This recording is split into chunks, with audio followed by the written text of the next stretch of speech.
que... vamos lá, vou fazer uma outra chamada para ela. Vamos ver se modifica a hora que ela entra.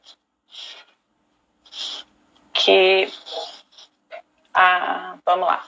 Parece que está mais estável. Sim. Agora eu estou vendo você bem melhor. Né? E o som melhorou também? Sim, bastante. Então tá bom. Tá cortando. Né? Não, e deve ser congestionamento também. Sim. Então, não tem como, né? Às vezes não é nem o congestionamento. Eu estava conversando com um rapaz da Viva outro dia, porque eu modifiquei a conexão aqui em casa, aumentei, e aí ele veio fazer um ajuste e ele falou que tem picos. E que às vezes eles deslocam, né? Tipo, pontos onde o pessoal começa a reclamar que a conexão tá ruim e eles melhoram. Bom, Dani, eu queria, então, agradecer o seu convite, a sua disponibilidade do convite para estar falando. O convite eu é que agradeço, Su. E para iniciar eu quero começar com uma frase que eu gosto muito de educação inclusiva, que diz assim: como as aves, as pessoas são diferentes em seus voos, mas iguais no direito de voar. Sempre. Sempre. Então vamos lá. Eu já falei de você, que você é mãe do João, que você só quer que a gente fale que você é mãe do João, mas que você é uma psicopedagoga muito comprometida, muito integrada, está lá na Associação Brasileira, está sempre aí, é muito estudiosa e tem uma visão realmente da educação inclusiva muito importante para os dias de hoje. Dani, eu queria que você abordasse um pouco o conceito da educação inclusiva e a diferença que a gente tem com a educação especial. Que eu sinto que ainda há uma confusão importante quando a gente fala de educação inclusiva e educação especial. Onde elas se encontram e onde elas são diferentes? Então, Su, eu falo assim, né? Todo educador, ele tem que ser um pouquinho historiador também, né? Porque para a gente entender todo o processo, a gente também tem que lembrar da história. Então, a educação inclusiva, ela vem já de muito tempo, né? Que era educação especial, onde as crianças tinham uma escola especial. Vamos fazer um recorte, né, para ficar um pouco mais didático aí, que a gente também não tem muito tempo para ficar dando uma aula, né? A gente vamos fazer um recorte vamos pensar, de 1930 para cá, certo? Que começou esse movimento das escolas especiais e de incluir as crianças aí numa escola regular. Então, o que veio? O que foi proposto? Era para ser temporária as escolas de educação especial. Essas escolas de educação especial, elas seriam assim, como um acesso ao ensino regular, né? Como a gente tem, se a gente não sai, às vezes a gente não tem aluno que sai do ensino médio e precisa fazer um cursinho para entrar na faculdade. Né? A educação especial, a princípio, foi pensada para isso, esse cursinho, né? Exatamente. A gente tem que lembrar que em todas as fases a gente tem um contexto, né? E a gente tem um contexto social, cultural e que a gente tem que levar em consideração. Não adianta a gente ficar malhando ou minando, que isso não vai levar a nada. Né? A gente tem que procurar entender esses contextos e trazer para hoje. O que de fato dá para a gente fazer hoje, né? Então, a gente tem aí toda essa trajetória da educação especial, passando pela educação onde as crianças ficavam segregadas em escolas, depois as crianças tinham as salas dentro de escola regular, né? E ainda proporcionando... Ainda tem, não? Ainda tem, proporcionando uma integração, né? Porque a gente vem numa tocada, num caminhar. E daí, dessa integração, a gente evolui, né, passinhos. A gente evolui para a educação inclusiva, certo?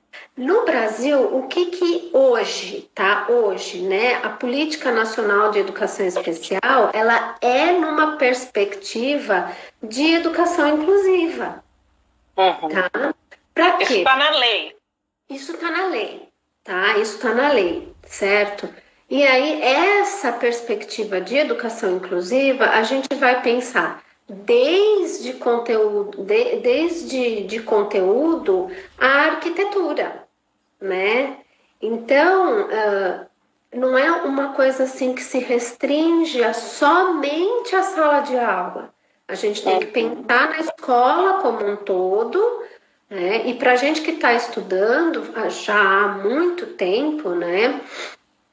Eu falo assim, eu tive, acho que uma das melhores professoras, porque eu fiquei 5 anos na Unicamp junto com a Mantoan, né? E todo mundo fala que ela é a xiita da inclusão.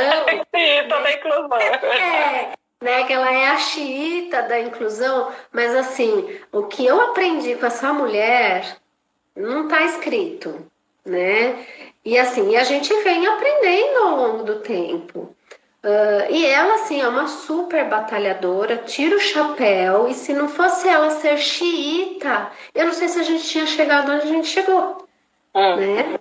Então, Eu quando eu comecei a atuar como fonoaudióloga, ainda nós tínhamos muito as classes especiais nas escolas do estado, por exemplo. As prefeituras ainda não tinham, pelo menos aqui na região, não tinham assumido o ensino infantil, então era tudo pertencente ao Estado e eram as famosas classes especiais, que a gente falava que era dos eternos esquecidos, porque eles entravam ali, e isso que você colocou, o que deveria ser apenas, vamos dizer, um preparatório, uma pré... É uma ponte, exatamente. Não, ficava lá, quantos que às vezes as professoras procuravam, tem um aluno lá, eu tenho dó dele ainda estar na classe especial. Então, eu vejo que a educação inclusiva foi um grande ganho, não, Dani? Sim, também não vê? Eu sou suspeita, né? Eu sou um pouco suspeita para falar, mas assim, eu peguei, assim, eu tive muita sorte, né? Eu falo para você que eu tive muita sorte e que assim, eu peguei bem um imbróglio, né? Quando estavam destituindo as salas especiais e em Jundiaí estava acontecendo a municipalização do ensino. Eu peguei um baita imbróglio, né? Então, assim, por isso que eu corri para Mantuan, foi 99, né? Daí eu fiquei 5 anos com ela no laboratório para poder entender. E nesse meio tempo eu fui para a PAI, né? E daí, com a municipalização e o fim das salas especiais, a PAI continuou, né? Mas a gente teve um trabalho muito importante que foi fazer essa transição das crianças da sala especial para o ensino regular, né? Aconteceram várias coisas, mas assim, né? E hoje eu falo assim, hoje, a Daniela hoje, 2020, eu não trabalho mais com inclusão, não trabalho, eu trabalho com pertencimento. Olha só, aí demos mais um avancinho aí. Vamos deixar esse pertencimento mais para o final. Eu falei, um pouco antes de você entrar, eu estava falando pessoal, né? A nossa live pretende ter aí em torno de 50 minutos. Sim. E eu coloquei que ela vai ser uma live com capítulos. Então, hoje você... lembra que eu conversei com você? Na quinta-feira nós vamos ter alguém que vive essa situação, que é uma ex-paciente minha muito, muito querida, que passou muito tempo comigo, que é a Priscila. Ela hoje faz faculdade de odontologia e ela tem dislexia. e ela enfrenta, né? Como a gente diz, não é só enfrentou, como ela mesma diz, ela enfrenta. Então, eu acho que vai ser bem interessante aí para quem está até chegando agora. Então, e eu queria aproveitar essa questão do que a gente estava falando do histórico, até para quem está entrando, eu sei que eu vi que tem uma professora que colocou que ela, acho que ela é professora, Ana, eu não conheço. Ana, e que ela foi professora de classe especial. Então, vamos situar aí, porque eu também estou vendo que tem algumas pessoas bem jovens entrando. É bom, eu acho que é interessante a gente situar, né? Quando a gente diz inicialmente a educação inclusiva, nós estamos dizendo inicialmente seria para quem? Quando a gente diz da educação inclusiva. A gente diz que a educação inclusiva é para todos, mas vamos dizer assim, quem é o indivíduo que realmente necessita dessa educação inclusiva? Então, Su, voltando um pouco da terminologia para a gente entrar, né, nessa questão de quem necessita, no começo, lá um pouco mais para trás, a gente tinha a nomenclatura que usava era crianças com necessidades especiais ou pessoa com necessidades especiais.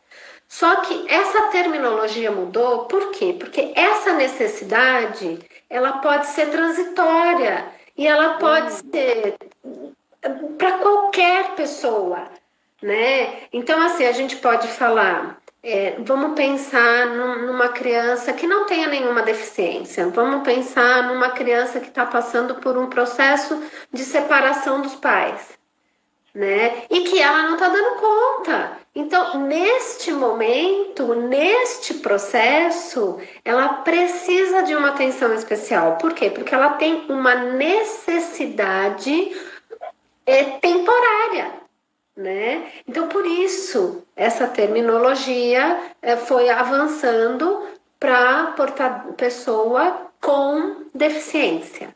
Né? Passou de pessoa portadora de deficiência, né?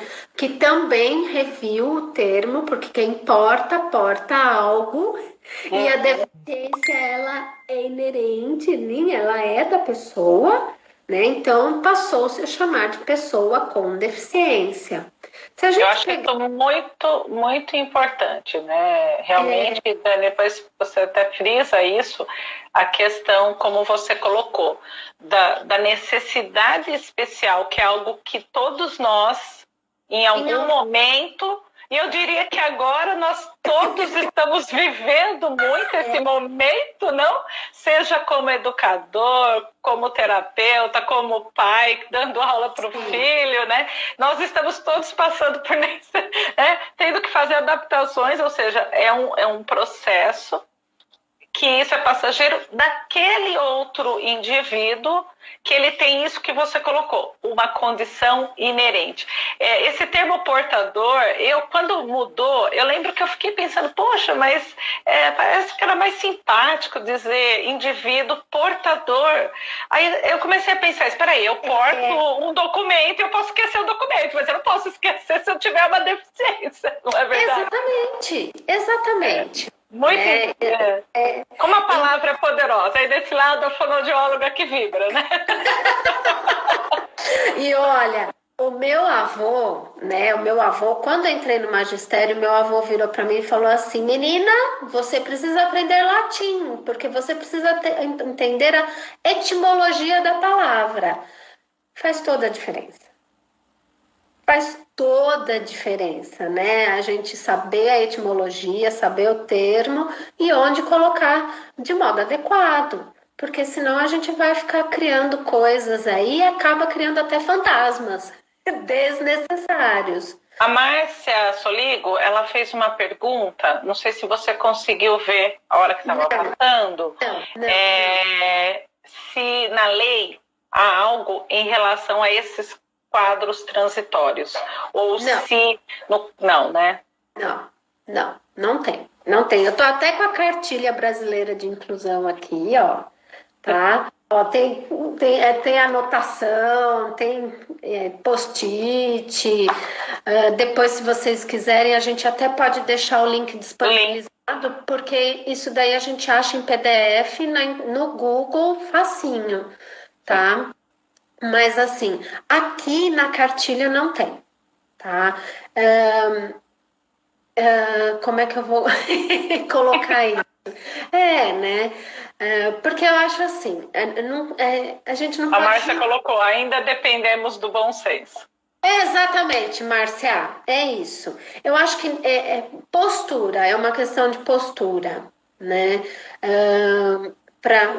Aí, assim, como você já falou no começo da live, que eu também sou montessoriana, que eu adoro, né? A minha grande paixão, tanto o sistema montessoriano quanto a pedagogia sistêmica, a gente busca o quê? Uma mudança de postura. Sinceramente, eu não preciso de uma teoria para me falar isso, né? Porque eu acho que isso é um dever ético para com outro ser humano, né? É uma questão de ética. Ética, né? Não vou nem falar de Aristóteles aqui. Mas é uma questão de você olhar para o ser humano, né? Você tem um ser humano na sua frente. Então, o que você pode fazer por esse ser humano? Será que o papel é tão mais importante do que o seu olhar para aquele outro ser humano? Né? Será que o conteúdo do currículo é tão mais importante para você oferecer acessos, né? Para que eles tenham acessos aí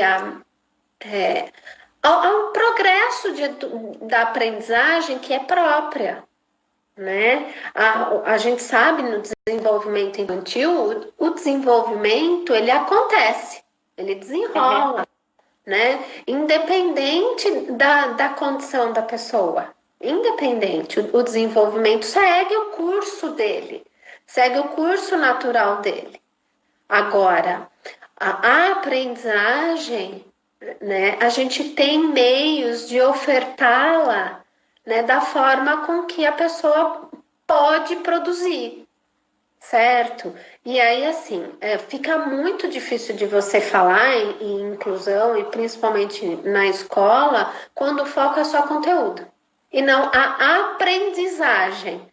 Né? Que são coisas completamente distintas, né?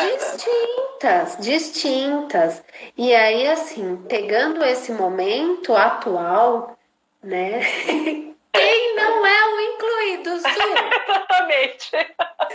Quem não é o incluído? Tá todo mundo tendo que reaprender de alguma forma.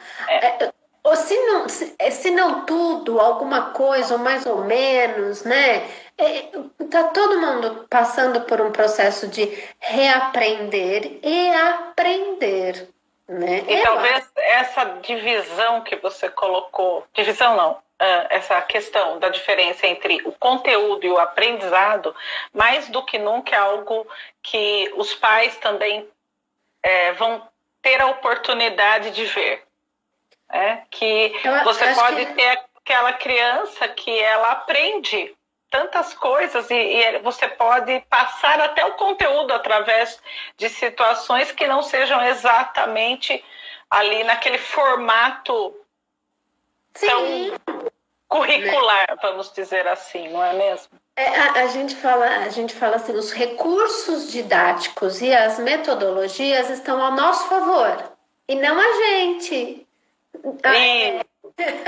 A mercê deles. A gente não pode estar à mercê deles, são eles que estão ao nosso favor. Os objetos nos servem, não nós servimos a eles, né? E isso vale bastante para o sistema, né? Não é? Sem dúvida. Mas assim, a gente tem algumas pessoas que falam assim, o óbvio precisa ser dito, porque às vezes a gente esquece do óbvio.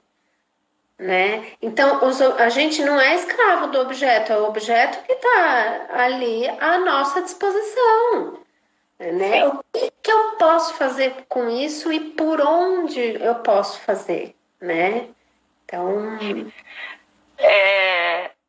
quando a gente fala também da questão da educação inclusiva, como que você vê, eu acho que foi a Márcia, ela continuou a questão de como poderíamos, vamos dizer, ferramentalizar esses professores, porque antes, na medida em que você tinha o pessoal que ia para a pedagogia especial, essas pessoas tinham uma formação ali nos aspectos de patologia, nas percepções, né? A patologia sensorial, então a deficiência visual, a deficiência auditiva, a deficiência intelectual, a deficiência física, os transtornos maiores, né? As situações aí de aprendizado. Então existia uma base nessa formação.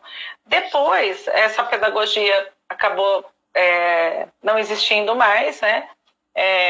E o que a gente sente mesmo na escola regular e comum é um completo desconhecimento dos professores, e aí eles ficam nessa divisão. Eu sinto que é muito sofrido para o professor isso, porque ele vê que essa criança ou esse adolescente, né, ou esse jovem tem uma necessidade ali que vai além do que ele nas formas que ele sabe ensinar, mas ele às vezes nem tem a base de como isso acontece, né? Como é que você vê hoje essa possibilidade de formação do professor para que ele saia com uma condição melhor para a educação inclusiva, Dani?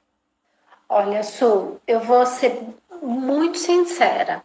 A gente perdeu muito, tá? Falando em pedagogia, a gente perdeu muito com a falta do magistério. Isso é fato, tá? Porque o magistério, o que a gente aprendia no magistério? Didática, metodologia e estratégia, né? Na faculdade, o que ficava para a faculdade? Para a faculdade ficava um aprofundamento teórico, um aprofundamento mais científico, tanto é que eu tive aula de estatística, né? Eu também fiz magistério, é bem isso. Né? E assim, no magistério a gente aprendia o como, e na faculdade a gente aprendia o porquê.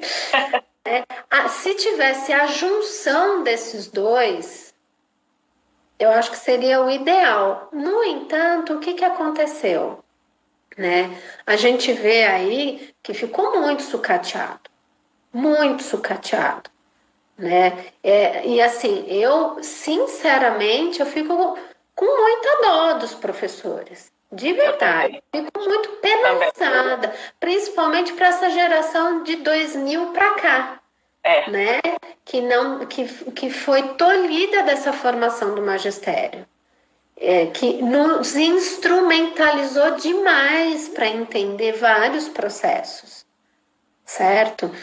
Eu sei que tem faculdades, eu sei que tem professores que tentam suprir, eu sei que tem, né? Eu estava, até antes do João nascer, eu estava na faculdade e a gente, de alguma forma, a gente tentava suprir. E tentava suprir mesmo. Eu tive coordenadoras da pedagogia, da psicologia, da pós-graduação, que elas falaram assim, olha, vamos tentar, né? Daí a gente trazia algumas ideias para justamente tentar suprir essa necessidade.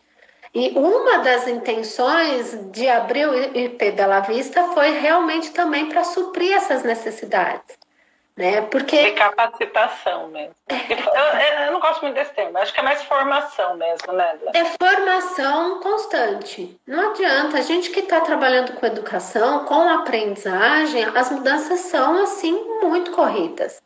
Veja só essa situação, né, que nós estamos passando. De repente, em 2 meses, entra um aspecto interessante que é o ensino à distância.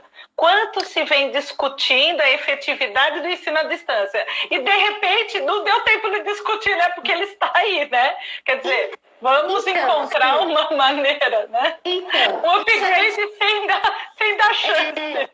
Como você já tinha até adiantado isso para mim, eu até fiz aqui uma pergunta, eu deixei até uma pergunta, legal. Né, para a gente refletir. Porque assim, a gente tem a metodologia e a gente tem a didática. Então, eu tenho uma metodologia para aula EAD, eu tenho uma metodologia para o tutorial e eu tenho uma metodologia para aula online, Uhum. né? Não Então, dá para pegar aquele formato da aula presencial e trazer para a aula online. Você não acha que, infelizmente, a gente está assistindo muito disso? então, né? E daí você gera uma expectativa do professor, uma expectativa do pai, uma expectativa da criança, uma frustração do professor, uma frustração do pai e uma frustração da criança, né? Então, assim, como que a gente vai alinhar tudo isso? Porque isso tinha uma discussão, certo? Tinha-se essa discussão. E aí, como que a gente consegue alinhar tudo isso? Eu acho que está todo mundo aprendendo junto ao mesmo tempo. Uhum. E eu já falei, eu acho que eu falei numa alguma outra live, falei, agora não é hora de julgar, Ah, né? sim, concordo. Não pode ter julgamento essa hora, porque Tem as que ter pessoas, apoio, né, Dani? É as uma hora de pessoas apoio, de cada um com o seu conhecimento, trabalhar junto, costurar junto para justamente levar essa situação de aprendizado, né? eu adoro esse termo costurar, né? A Mantoan falava muito de um patchwork. Vamos fazer um patchwork, né? Então, assim, a gente tem que ir costurando. E aí, isso daí eu aprendi com uma tia minha que já falecida, né? Ela, olha só, ela lá na década de 60, o que que ela fazia? Né? Essa metodologia dela, tá? Uhum. O que que ela fazia? Ela dava aula para uma terceira série, atualmente o quarto ano. Ela falava assim: não, o professor da tarde dá uma aula sensacional de multiplicação. Eu sei dar aula de multiplicação, mas igual a ele eu não sei. Então eu chamo ele para palestrar na minha sala de aula. Olha só. Então, né, é você descer do seu patamar, ter um pouco mais de humildade e falar assim: olha, né, eu preciso de ajuda, ou então, olha, eu estou disponível, mas eu me coloco disponível, mas eu também preciso esperar que o outro dê o passo, Uhum. né? Porque assim, eu não vou invadir o espaço do outro, eu me coloco à disposição, né? Eu acredito que seja uma professora. Eu não consegui ver porque nisso entraram algumas outras pessoas. Ai, Que ela fez. eu não estou vendo pergunta nenhuma, senão eu não consigo raciocinar. Não, esse papel que vai passando. Esse papel Ela fez uma colocação que é o seguinte: quais seriam as estratégias, que recursos poderia ser usado neste momento do ensino à distância para esses quadros com deficiência? Aí eu acho que é uma coisa complexa, porque a gente precisaria pensar em cada uma, não, Dani? Porque quando você pensa num espectro autista, quando você pensa numa deficiência intelectual, quando você pensa numa questão sensorial, porém, eu acho que dá para algumas coisas a gente canalizar. Será que seria possível? sim. A gente até fala, não tem receita pronta e não tem receita pronta, porque cada um é um universo e cada um tem uma necessidade, certo? Mas assim, qual é o seu objetivo para aquele aluno? Né? Se você tem um objetivo claro do que você quer atingir com ele, vamos ver quais estratégias que você consegue desenvolver essa habilidade, né? E daí, assim, a partir daquele objetivo que você tem, você consegue desenvolver algumas estratégias, alguns instrumentos, que nem eu vou dar, eu tenho um aluno que é DI, né? Tem o déficit intelectual e a mãe tá maluca porque a escola tá mandando conteúdo. Agora eu vi, é a Simone. Oi, super. A Simone é coordenadora de Fundamental 2 e Médio de uma escola e está trabalhando horrores, porque eu sei, porque eu estou vendo, acompanhando muito de perto assim, as inúmeras questões. Então, é ela que fez a pergunta, né? Então, que tarefas, ou na realidade, como que a gente poderia ajudar, né, esses alunos com deficiência. Seria isso, né? Que dicas nós poderíamos dar? Eu acho que poderíamos casar essa pergunta, Dani, com algo que a gente conversou lá semana passada, nós duas, que eram as questões de lembrar que o aluno tem cérebro, sempre, independente de ter uma deficiência, e que nesta condição de tela, como esse aprendizado precisa ser ajustado. Precisa. Não é verdade? Sim, e precisa, né? Então, que nem essa mãe me mandou a mensagem, coitada, ela estava desesperada. Eu falei assim, calma, vamos adaptar, né? Vamos adaptar. E daí eu oriento, mas esse é um caso, depois a gente tem outro, e acho que o que cabe é avaliar cada caso, né? Vamos ajustar. Ele sabe isso, certo? Então, vamos ajustar esse conteúdo para isso. Eu acho que eu consegui pegar o que a professora quer que ele aprenda, né? Porque daí também isso vai de feeling, né? A gente já tem aí uma longa estrada. A hora que a gente pega o material do professor, a gente fala assim, não, eu acho que o professor está pensando nisso, né?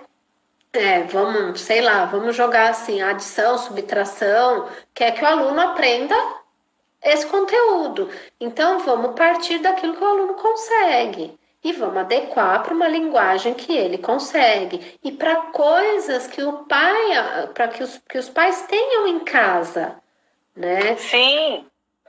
Isso é muito importante. Temos que lembrar que todo esse processo está acontecendo em casa agora, né? Ele já não fica só, vamos dizer, já não era só, mas vamos dizer, mais na questão da escola. Mas e aí quando a gente pensa o quanto é exaustivo para quem não tem, que é isso que você colocou lá, né? Que a educação inclusiva agora é para todos, porque para qualquer um de nós que estamos trabalhando à distância, ficamos na tela mais tempo, ou você vai assistir uma live como agora, ou uma aula, ou que nem eu que faço os atendimentos, o quanto isso realmente consome da nossa função executiva, não? E aí quando você pega, eu tenho visto algumas rotinas escolares de pacientes que me assustam. Porque eu penso, gente, 7, 8 anos, assim, não existe uma condição de função executiva suficiente ainda, né, para aguentar esse brilho da tela. A gente tem que lembrar que no presencial você tem um olhar periférico. Você está ali, né? Você divide. E na tela, não, eu preciso estar focado. Então, tudo isso é uma adaptação. Tem que ser ajustado. E quando a gente pega um quadro que já tem já tinha esse planejamento todo adaptado, sim. Como que mais a gente pode fazer, não é verdade? Até a Márcia colocou como é que fica, que ajudas poderíamos dar, né, para aquelas crianças que não estão mais com os apoios extracurriculares. E nós sabemos que isso também é uma realidade. Tem. E aí a gente tem várias situações. A gente tem as situações que a família, o pai, a mãe assumiu esse apoio porque se faz necessário, né? Tem crianças que até conseguem fazer o remoto, né? O atendimento online com a gente, e aí a gente consegue caminhar com essa criança. Tem famílias que não estão conseguindo fazer o atendimento remoto, por quê? Porque o pai ou a mãe estão trabalhando online e a gente não tem disponibilidade de aparelhos para todos. Né? Tem a inclusão digital, não? Nós estamos passando por isso. A gente está passando por uma situação também em que, assim, agora vamos pensar numa camada social aí menos favorecida, porque a gente está falando para a classe média. Sim. Tá? Né? Então, vamos voltar um pouquinho mais, pôr um pouquinho mais aí na realidade. A gente tem pais e mães, né? A gente tem famílias que a família já tem uma dificuldade de aprendizagem, Sim. né? E como acolher tudo isso? E como fazer com tudo isso? Né? Assim, eu sei, tá? Não tô defendendo ninguém, mas a Prefeitura de Jundiaí, a Secretaria de Educação está fazendo um trabalho muito legal. Tá? Na medida em que permite, exatamente, há uma classe mais carente ou com condições mais, talvez, de maior diversidade social, entrar de ter o acesso. Eu tenho pacientes que são da rede e pais que justamente estão trabalhando o dia todo, pai e mãe, e que eu estou achando bem interessante o que eles estão trazendo. Nessa condição de, olha, nós estávamos desesperados, mas está dando para ir ajudando e não ficar nem sem aquela coisa, não está sem nada, tem um material direcionado, mas também não é pegar aquele ensino e simplesmente colocá-lo à distância. E aí a gente tem a situação também, porque em consultório também a gente atende uma classe um nível de poder aquisitivo um pouco maior, né? E a gente tem, por exemplo, assim, eu vou dar um exemplo clássico, a criança chega no consultório pra gente com TDAH, mas só que daí você vai ver o funcionamento da família ou o funcionamento de alguns pais igual, TDAH igual. E aí, aí você tem que organizar a criança e a família, você tem que ser a função executiva da família. Né? E assim, a gente tem que pensar nisso também, porque tem uma perda, né? Sim. Porque tem que ser aceitável isso. Eu acho que também temos que flexibilizar e aceitar que é uma situação que vai envolver algumas perdas mesmo, não, tem que ajustar. Então, é o que eu estava falando, não cabe julgamento agora, tá todo mundo tentando dar o seu melhor, até aquela família que tem dificuldade de aprendizagem, ela tem noção de que isso é bom e que isso é importante para o filho, né? E aí a gente volta naquela questão lá atrás, e aí a gente vai trabalhar a aprendizagem, a gente vai se preocupar com a aprendizagem, a gente vai se preocupar com o conteúdo, né? Então, eu acho que assim, a aprendizagem ela vai caminhando, né? Mesmo em casa, com os parcos recursos que às vezes a família tem em casa, mas ele caminha, né? Agora, o conteúdo, a gente vai ter uma perda. Isso daí, não adianta a gente querer florear pavão, porque vai ter, é real. Vai ter. E a escola no retorno dessas crianças, desses adolescentes, ensino médio, eu acho que o ensino médio até que está, né, aos trancos e barrancos, até que eles estão tentando. Porque aí entra aquela questão da função executiva também, né? Nós já estamos daí falando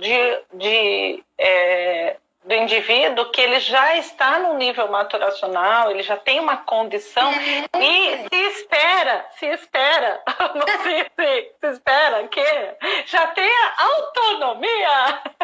Olha que assunto importante também, não? Quer dizer, como é que você coloca a criança de 7, 8 anos e fala, filho, agora vai começar a sua aula, senta aí, fica que às 5 eu venho te buscar. Mamãe, às 2h30, que hora que era o lanche mesmo? 2h30? Tá, 2h30 trago o lanche. Depois às 5. Fechar a porta do quarto, você fica aí e beleza, né? Não dá. Então, não dá, né? Fora que assim, né? O ensino médio a gente já tem função executiva, metacognição, a gente tem autonomia, né? Autoconceito, ele sabe se eu consigo, se eu não consigo, se eu preciso disso, se eu preciso daquilo. Imagina uma criança de 7 anos. Sim. Né? Uma professora, que ela é professora de educação física, que ela fez comentário que eu a conheço. A Alessandra, ela fez o seguinte comentário: o difícil são as pessoas aceitarem essas perdas. Então, ela é professora de educação física e eu sei bem o quão desafiante é para um professor de educação física essa situação mesmo. De assim, vai ter aula à distância da educação física. Oi, como assim? Qual é a relevância disso? E aí começam aquelas questões assim, não, é importante. Mas ele vai ficar pulando na frente da tela? Eu fiquei pensando assim, o que eu tenho feito para me mover mais? E eu percebo como passou a ser importante mesmo. Que nem os alongamentos, porque a gente fica ali na tela, aquilo até foi motivo da minha primeira live, a questão de postura. Preciso agora fazer a segunda, para a gente até fazer um balanço, né? 2 meses depois, como é que estamos nessa? Melhores ou piores? E aí eu comecei até a ver lives mesmo de professores de educação física e fica fazendo a aula junto. Ali. Sim. Então, eu acho que levar esta forma para o aluno é muito importante mesmo, né? Porque ele vai ver que todas as áreas são importantes do aprendizado. Volta naquela questão, aprendizado e conteúdo. Ou seja, a escola, o aprendizado, ele precisa ser, vamos dizer, você ter uma totalidade disso, senão você começa a ficar capenga, né? Você precisa... E assim, eu acho que agora a gente que trabalha nessa interface saúde e educação, eu acho que a gente vai ter um papel fundamental de poder acolher essa angústia dos pais, porque é uma angústia real, é uma angústia, né? É um sentimento real de perda de conteúdo, de perda de socialização. As mães dos meus pequenos que são TEA, elas estão extremamente preocupadas com a socialização, né? Olha só, elas não estão preocupadas tanto com o conteúdo, mas elas estão preocupadas com a socialização, tá?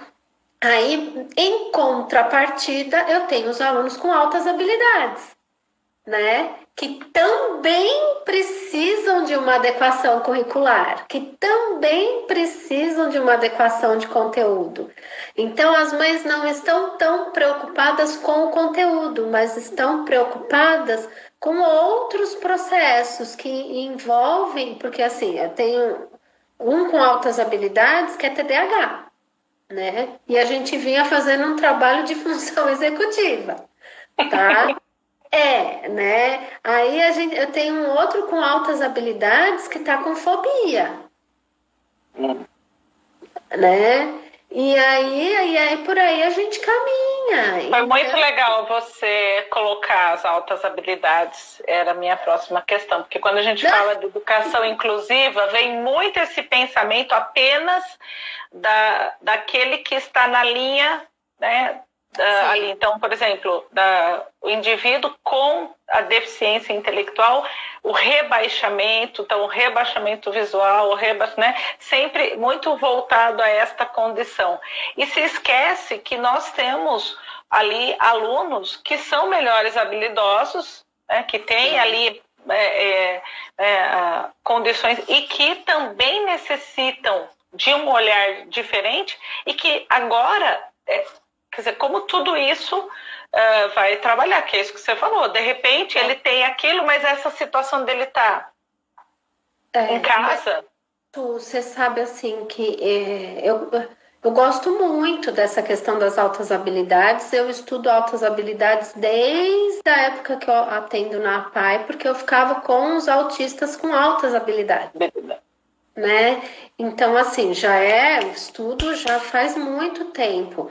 E aí a gente tem, né, algumas crianças, o que elas apresentam? Elas apresentam muita dificuldade escolares, porque elas não gostam de mostrar que elas aprendem muito fácil. Por quê? Porque o grupo rechaça, né? Tem aquela questão de que assim, você é o nerd, ou então porque não vai bem em matemática, então não combina com uma pessoa que tem altas habilidades. E às vezes a pessoa que tem altas habilidades, ela tem altas habilidades em línguas, ela tem altas habilidades em educação física, né? Tem os sinestésicos, né? Tem os sinestésicos. Então a gente, assim, esquece, acha que o autohabilidoso é um geninho que tira 10 em tudo, né? E que também não precisa esforço algum, né? Como se o conhecimento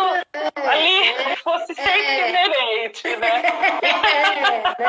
E não é isso, né? E não é assim. Quando você pega realmente altos habilidosos, né?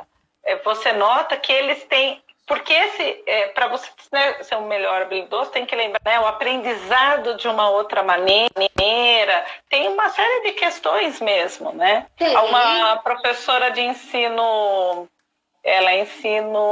fundamental, ela colocou assim, que ela pensa muito nisso, na questão de ficar na frente da tela, porque ela fica na frente da tela e o que eles do outro lado estão assimilando, que passa na cabeça dos pais. Será que entender que no momento o conteúdo não é o foco, né? O quanto que realmente isso às vezes precisa dessa palavra como ponte de aproximação. Onde esse professor, essa família vai trabalhar, assim, eu acho que dos dois lados, equilibrando essas angústias, porque são angústias. Exatamente. Eu acho que a palavra-chave de tudo é o vínculo. Se você tem um vínculo com essa família, você consegue esse acolhimento, né? O vínculo faz com que você acolha melhor. E você acolhendo melhor, você consegue passar um pouco mais de segurança, você consegue explicar para essa família, né, esse peso e medida, né, da aprendizagem do conteúdo, aprendizagem, né, você consegue até diversificar as formas com que você vai. Não, então vamos mais devagar. Né? Então vamos tentar por aqui, vamos tentar por ali. Eu fico um pouco preocupada de dar algumas receitas, porque assim, pode ser que dê certo e pode ser que você tenha que voltar atrás, né? E vai ser fato, é fato que em algum momento a gente vai ter que voltar atrás. Sim. Né? Mas eu acho que o mais importante agora é essa questão do vínculo e desse acolhimento, né? Tanto para os professores quanto para os pais e as crianças. Sim, porque o que eu tenho, às vezes eu vejo também, Dani, não sei se você aí com os seus pacientes, com contato com outros pais, amigos, né, é que parece que às vezes os pais estão se sentindo eles à prova. Como se eles fossem, né? Olha, nossa, se meu filho não for bem na avaliação que a professora mandar, quer dizer, sou eu que fui um pai incompetente. Exatamente. E não é por aí, né? Assim, tem inúmeras situações que você tem ali a mãe que tem 3 filhos, cada um numa fase, quer dizer, é enlouquecedor, né? Aí, de novo, a gente volta a falar de julgamento. Acho que agora não cabe julgamento, né? Então, assim, essa percepção que a gente tem que ter, né? Porque isso é uma percepção de si, né? Que eu consigo ir até aqui. Além disso, eu não consigo ir. E eu vou ser avaliada se eu for até aqui, se eu for até aqui ou se eu for até aqui. A gente vai ser, porque a gente faz parte da vida. A todo momento, né? Não necessariamente uma avaliação estandartizada ali, mas a gente é avaliado a todo momento. Então, aí a gente vai entrar numa questão do que a gente está formando. A gente está formando uma personalidade forte que dá conta desse tranco, porque é um tranco, Sim. né? Ou a gente está deixando essas famílias e essas crianças mais enfraquecidas? Dani, olha só, são 16h53. Como tem quatro, né? Estou vendo. Eu gostaria que, olha... Do que você me perguntou, do que a gente tinha tratado, a gente só falou, acho que de uma ou de duas coisas, Su.